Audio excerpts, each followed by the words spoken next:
तर नमस्कार मित्रांनो, खरीप हंगाम 2025 मध्ये झालेल्या अतिवृष्टीमुळे बऱ्याच साऱ्या पिकांचे मोठ्या प्रमाणामध्ये नुकसान झाले होते, ज्यामध्ये जसं की तूर असेल किंवा कापूस असेल, सोयाबीनचं मोठ्या प्रमाणात नुकसान झालेलं होतं। तर असे नुकसान झालेल्या जिल्ह्यापैकी एक महत्त्वाचा मोठा जिल्हा म्हणजे वर्धा जिल्हा। या जिल्ह्यामधील 15,305 शेतकऱ्यांना 12 कोटीपेक्षा जास्त इथं पीक विमा मंजूर करण्यात आलेला आहे।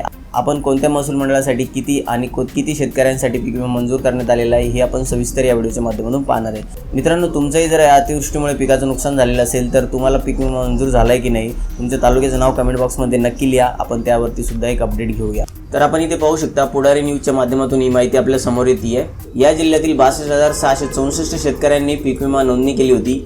या शेतकऱ्यापैकी पिकाचे नुकसान झालेल्या 15,305 शेतकऱ्यांना 12 कोटी 14 लाख रुपयाची नुकसान भरपाई मंजूर करण्यात आलेली आहे। सर्वेनुसार असं लक्षात येत आहे की 55 पैकी 37 महसूल मंडळात सोयाबीन पिकाचे नुकसान झालेत। मित्रांनो, या जिल्ह्यामध्ये कापूस पिकाकरिता 29,782, तर तूर पिकाकरिता 8,533 आणि सोयाबीन पिकाकरिता 24,182 व इतर पिकांसाठी 167 असे एकूण 62,664 शेतकरी पीक विमा नोंदणी केली होती। या जिल्ह्यातील एकूण 55 महसूल मंडळापैकी 37 महसूल मंडळातील शेतकऱ्यांचे सोयाबीन पिकाचे नुकसान झालेले। आता यामध्ये आर्वी तालुक्यातील 6 महसूल मंडळातील 1437 शेतकरी, आष्टी तालुक्यातील 1 महसूल मंडळ यामधील 310 शेतकरी, तर दळवी तालुक्यातील 5 महसूल मंडळ मिळून 3,585 शेतकरी हे सर्वात जास्त आहे। तसंच हिंगणघाट तालुक्यातील 7 महसूल मंडळामध्ये 2,908 शेतकरी, तसेच समुद्रपूर तालुका 7 महसूल मंडळ आणि 3,129 शेतकरी, सेलू तालुक्यातील 5 महसूल मंडळ आणि 2,041 शेतकरी, वर्धा तालुक्यातील 6 महसूल मंडळातील 1,894 शेतकऱ्यांचा समावेश आहे।